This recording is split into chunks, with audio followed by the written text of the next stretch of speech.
पोर्तुगीज भारतात कसे आले, कशासाठी आले, ते इतके मोठं साम्राज्य कसं काय निर्माण करू शकले, त्यांना त्यांच्यावरती वर्चस्व मिळवण्यासाठी मराठ्यांना वेळ का लागला, अगदी 1740 साल का उजाडावं लागलं. तर जमिनीकडील आणखी एका दरवाजाजवळ आपण आलेलो आहे. या दरवाजाच्या आतमध्ये पण एक शिलालेख सापडला होता, पण तो सध्या मुंबईच्या संग्रहालयात आहे असं सांगितलं जातं. दरवाजावरची तुम्ही पाहिलं तर पोर्तुगीज काळातील राजचिन्ह आपल्याला दिसतात आणि तिथेही एक राजचिन्ह आहे आणि एक शिलालेखही आहे. त्यांचा मुख्य भर हा व्यापार हाच होता, त्याच्यामुळे खाडी किंवा समुद्र किनारा त्यांच्यासाठी सोयीस्कर होता. त्याची बांधणी शैली सुद्धा त्यांनी युरोपियन पद्धतीची ठेवली. या रेवदंडा किल्ल्याच्या अगदी समोर दिसतोय तो किल्ले कोर्लई.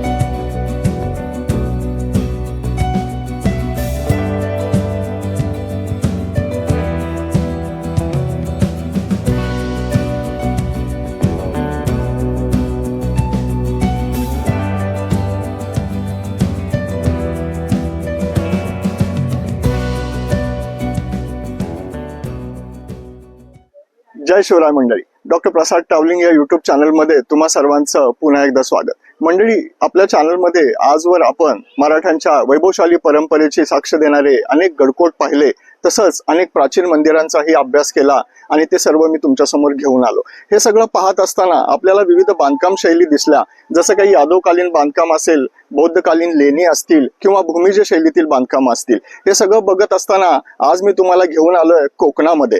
तर पोर्तुगीज साम्राज्यामध्ये असलेल्या रेवदंडा किल्ल्यावरती आज आपण आलेलो आहोत. पोर्तुगीज भारतात कसे आले, कशासाठी आले, ते इतके मोठं साम्राज्य कसं काय निर्माण करू शकले, त्यांना त्यांच्यावरती वर्चस्व मिळवण्यासाठी मराठ्यांना वेळ का लागला, अगदी 1740 साल का उजाडावं लागलं, या सगळ्या गोष्टींचा आढावा आपण घेऊया आज या रेवदंड्याला भेट देऊन. हा रेवदंडा किल्ल्याचा व्हिडिओ जर तुम्हाला आवडला तर नक्की लाईक करा, चॅनलला सबस्क्राईब करा आणि आपल्या मित्रांनाही शेअर करा. चला तर पाहूया किल्ले रेवदंडा.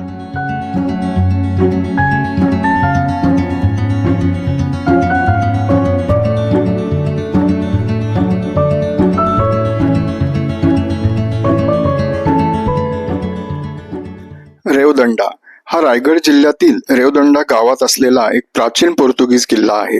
मुंबई आणि मुरुड परिसरातील सागरी हालचालींवर लक्ष ठेवता यावे यासाठी किल्ल्यात 7 खणी बुरुजाची उभारणी करण्यात आली होती.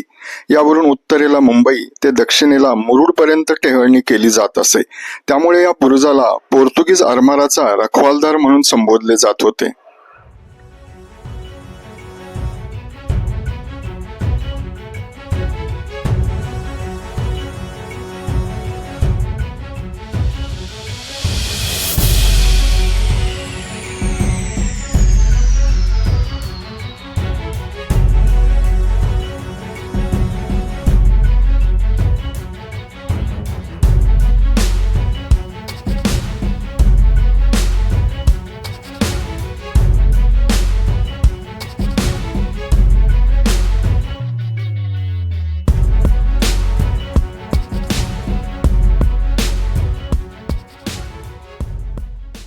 या 7 खणी बुरुजाच्या शेजारी नजरेत भरणारी एक भव्य वास्तू अजूनही टिकून आहे, ती म्हणजे फ्रान्सिस्कन चर्च.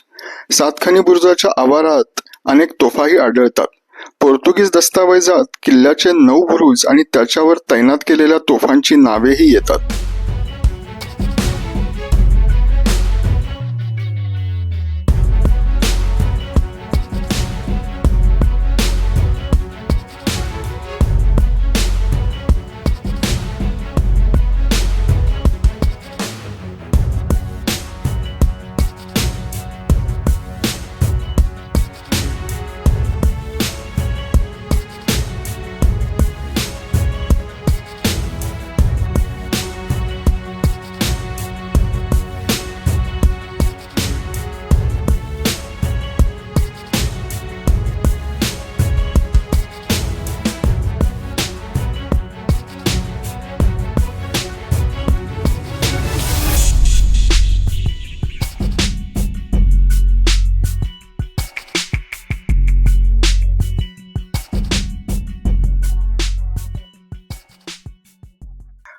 बुरुजाच्या परिसरात फिरताना काही पोर्तुगीज भाषेतील शिलालेख आढळतात.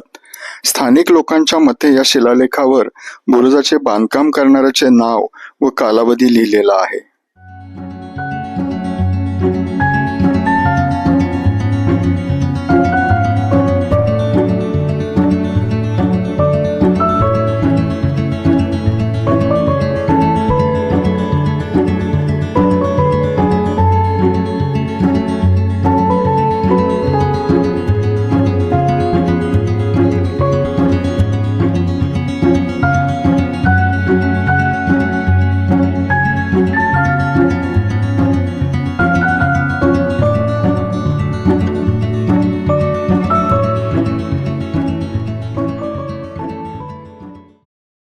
तर जमिनीकडील आणखी एका दरवाजाजवळ आपण आलेलो आहे. या दरवाजाच्या आतमध्ये पण एक शिलालेख सापडला होता, पण तो सध्या मुंबईच्या संग्रहालयात आहे असं सांगितलं जातं. या रेवदंडा किल्ल्याचा कप्तान होता वॉलेस्को. त्याने 1635 आणि 1636 साली या बुरुजांची आणि या किल्ल्याची डागडुजी केली आणि हा भक्कम बनवून घेतला असं त्या शिलालेखामध्ये सांगितलं जातं. याच्यामध्ये आज जाऊन पाहिलं तर आपल्याला फक्त सध्या एक तिथे मरियाई देवीचं मंदिर सुद्धा दिसतं.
आता आपण समुद्राकडील दरवाजाजवळ येऊन पोहोचतो. या दरवाजावरची तुम्ही पाहिलं तर पोर्तुगीज काळातील राजचिन्ह आपल्याला दिसतात आणि तिथेही एक राजचिन्ह आहे आणि एक शिलालेखही आहे. याच्यानंतर आतमध्ये गेल्यानंतर मेट्रिज चर्चही आपल्याला त्याचे अवशेष काही पाहायला मिळतात आणि पुढे चौकोनी बुरुज आहे आणि तो बालेकिल्ल्याचा एक भाग आहे. हे सगळं आपण आज पाहूया.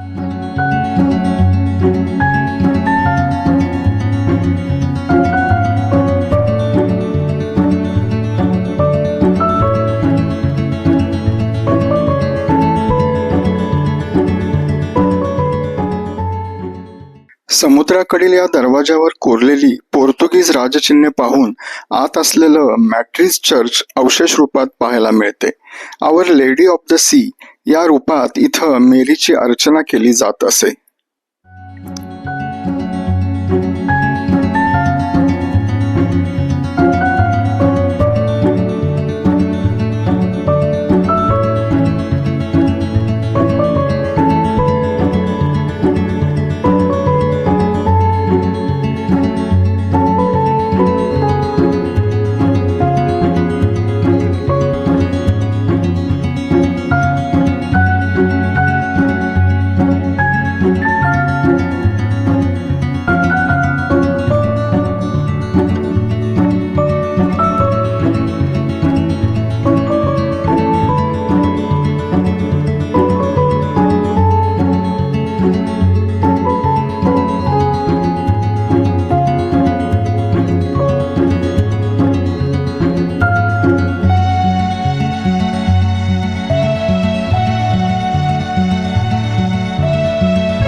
मॅड्रिड चर्च जवळ एक चौकोनी बुरुज आहे. हा बालेकिल्ल्याचा भाग आहे. त्याच्या दर्शनी भागावर पोर्तुगीज चिन्हे कोरलेली आहेत, तर खाली सेंट पीटर आणि सेंट पॉल या दोन संतांच्या प्रतिमाही आहेत. या बुरुजाजवळ पुढे एक छोटी वखार देखील बांधली गेली.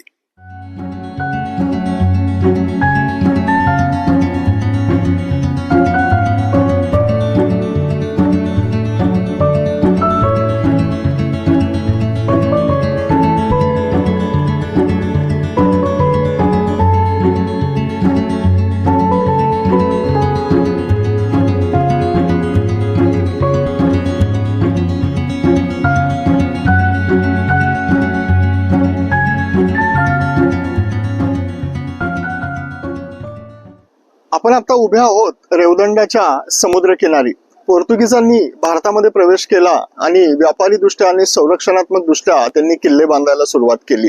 त्यांचा मुख्य भर हा व्यापार हाच होता. त्याच्यामुळे खाडी किंवा समुद्र किनारा त्यांच्यासाठी सोयीस्कर होता. त्याची बांधणी शैली सुद्धा त्यांनी युरोपियन पद्धतीची ठेवली, कारण आपण पाहू शकतो जाडजूड बुरुज वगैरे आणि तोफांचा मारा करण्यासाठी प्रसिद्ध असलेला हा किल्ला आहे. साधारण 56 तोफा या रेवदंडा किल्ल्यावरती आजही आपल्याला आढळतात.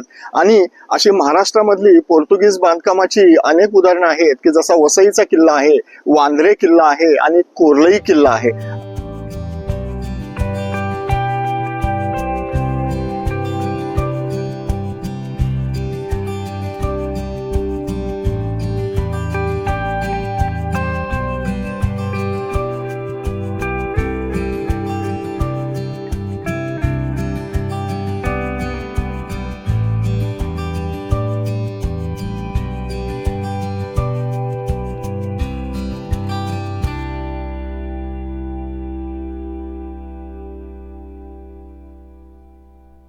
पोर्तुगीज बांधकाम शैलीचा उत्कृष्ट नमुना असलेला रेवदंडा किल्ला आज आपण पाहिला.